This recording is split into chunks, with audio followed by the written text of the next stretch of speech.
All right, man. So we got our first look photos at Mary Elizabeth Winstead and Maika Monroe in the new Hand That Rocks the Cradle remake, and I believe this is coming out October of this year, which I did not know. And if I did see it somewhere, completely slipped my mind. I thought it was coming out like next year or some shit. I didn't even think they were done making this film. But it is coming out in October, streaming on Hulu, and I'm like, all right, bet I could do a first time watch commentary for it because this is not something I would pay to see in a fucking theater. But like, look, man, I don't think the Hand That Rocks the Cradle needed a remake. Like, and a lot of y'all already know I'm that person where I'm just like, yeah, this could use a remake and that could use a reboot and there should be a sequel to this. Like, my brain goes crazy with shit like that. But The Hand That Rocks the Cradle is a classic for sure, man. I think there is one of those movies where it ain't a bad performance in it, man. Not even the little girl that plays Emma. She's grown now, and she actually was in The Collector. If anybody remembers that, she was the little freaked out chick with the boyfriend that fell on all the bear traps at some point. Spoiler alert. But yeah, even the little girl does a really great job in the movie, man. Ernie Hudson, Rebecca De Mornay, and the whole cast was amazing in that movie. But I was like, why are we doing this, man? Like, but then I had to keep in mind this is about to be the thing, man. Like, we had a Fatal Attraction series. We're getting like a Basic Instinct reboot after the sequel was already shit, even with Sharon Stone present.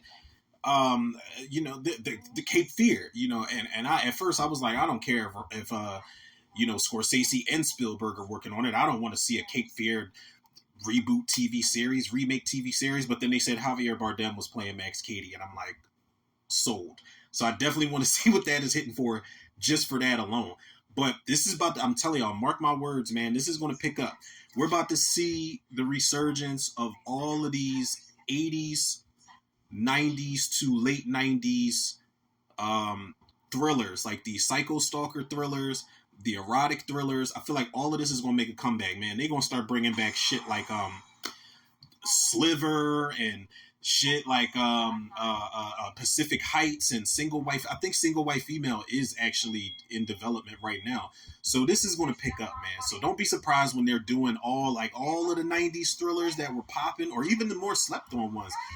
They're going to make a whole comeback, man. I can see it happening. The only reason I'm really locked in with this, and I really plan on doing a commentary for this when it drops, is Mary Elizabeth Winstead. And nothing against Maika Monroe, man. I like her, and I like that she's climbing the ladder. I liked It Follows a lot. I didn't think I was going to be into a movie like that, and I kind of wrote it off. I was like, oh, it's an art house horror movie, whatever. I'm not really into it, but It Follows was actually pretty solid. And she was in Long Legs, man. As much as everybody was saying that movie was bad and it was boring and this, that, and other, I was like, nah, it's a very weird, strange, creepy at times, slow burn, cat and mouse to catch a killer thriller bars. But I think her and Mary Elizabeth Winstead, and I was saying this, shout out Michael Vanderpool on Facebook, man. I was saying to him that they're going to be great regardless. Mary Elizabeth Winstead and Maika Monroe, they're going to be good regardless. I think the pressure is on the supporting cast to bring something different. Now, I don't see in the cast here, I don't see Solomon. Solomon was the character played by Ernie Hudson. I don't see Marlene in here, who was the character played by Julianne Moore. I think those are two really important characters that you have to have in this movie. If you're going to do it, if you're going to do this story over. But they did say that they took some liberties with the story. They said that this is more of a slow burn type of film. I'm cool with that as long as it's worthwhile, man, because I am still trying to recover from that Fatal Attraction series, man. I think they had the nerve to have like 6 or 8 episodes of that shit, man. And I only went into it kind of like this one.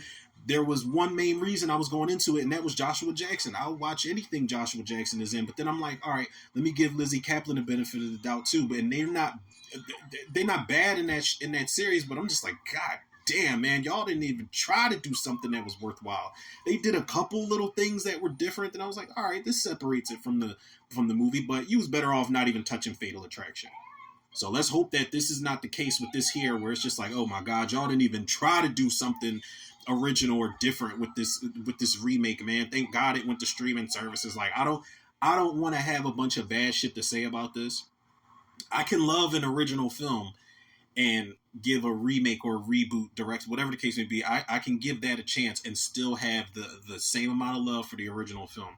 But I like being proven wrong. I like coming out of remakes, and I see Raul Castillo plays a character named Matt McCoy. Is this my man from? Hold on, man. This is like a real time IMDb search moment. I want to say this is my boy from Army of the Dead. Yep, Goose from Army of the Dead. He's in here, so that's cool.